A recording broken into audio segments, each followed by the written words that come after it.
नमस्कार, फर्स्ट बिहार झारखंड में आपका स्वागत है। मैं राहुल ओझा आपके साथ। लोकसभा में पास हुए कृषि बिल को लेकर के हाय तौबा मचा हुआ है। हाय तौबा इसलिए मचा हुआ है और लगातार यही कहा जा रहा है, इसी बात को लेकर के विरोध किया जा रहा है कि जो मंडियां हैं वो ख़त्म हो जाएगी, जो न्यूनतम समर्थन मूल्य है वो किसानों को नहीं मिल पाएगा, साथ ही कीमतें तय करने के लिए कोई जो मैकेनिज्म है वो नहीं है, साथ ही जो कारोबारी हैं वो जमाखोरी करेंगे और इससे जो मूल्यों में अस्थिरता है वो आएगी। साथ ही साथ बिहार की अगर बात करें तो बिहार में भी इसका जो विरोध है वो होता हुआ दिखाई दे रहा है। नेता प्रतिपक्ष तेजस्वी यादव का यही कहना है कि लगातार ऐसे बिल जो है वो केंद्र सरकार ला रही है जो किसान विरोधी है और जो किसान है वो अब मजदूर बन जाएंगे इस बिल के जरिए, और कहीं ना कहीं ये किसानों के हित में नहीं है। लगातार जिस तरीके से जो किसान है वो देश के लिए काम कर रहे हैं, लेकिन किसानों के उत्थान के लिए जो केंद्र सरकार है वो कोई काम नहीं कर रही। इस बिल पर सवाल उठाया है। साथ ही साथ उन्होंने ये भी सवाल उठाया है कि जिस तरीके से कई जो पुल है वो उसका उद्घाटन किया जा रहा है, उद्घाटन के साथ ही वो पुल जो है वो ध्वस्त हो जा रहा है।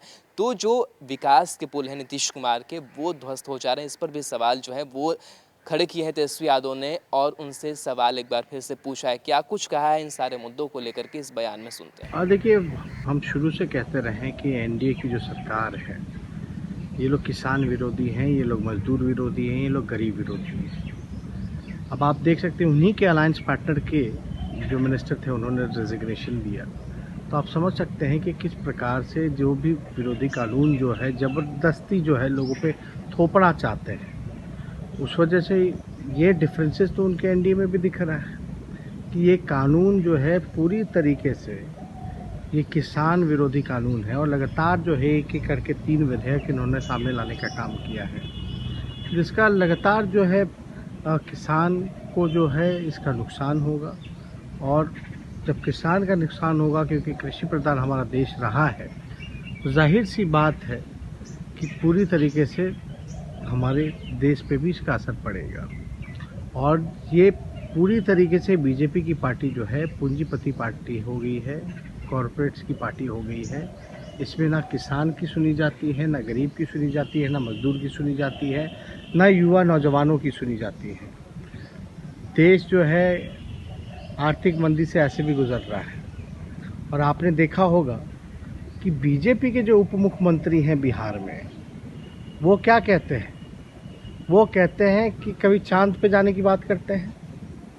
और ये नीतीश जी के कहने पे बार बार ये कहना, सुशील मोदी जी का जो आपने बयान देखा होगा कि पलायन जो मजदूर जो कर रहे हैं, इनके राज में 50% करोड़ों की लागत से पुल बनते हैं, उद्घाटन से पहले ही टूट जाते हैं या उद्घाटन वाले दिन टूट जाते हैं।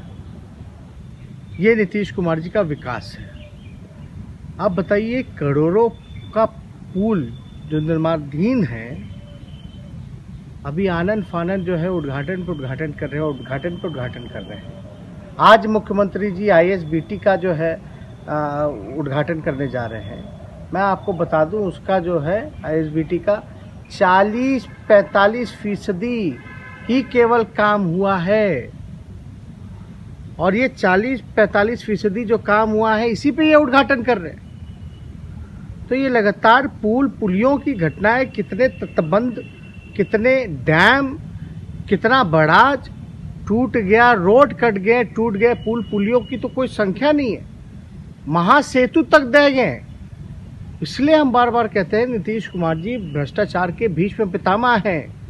किशनगंज में करोड़ों की लागत से पुल उठा, लेकिन आप लोग देखेंगे किसी कॉन्ट्रैक्टर पे कार्रवाई की गई हो, किसी भी अधिकारी पे कार्रवाई की गई हो, या मंत्री ने, किसी ने, मुख्यमंत्री ने जिम्मेदारी ली हो या किसी पे तय की गई हो, कोई जांच नहीं बैठता है।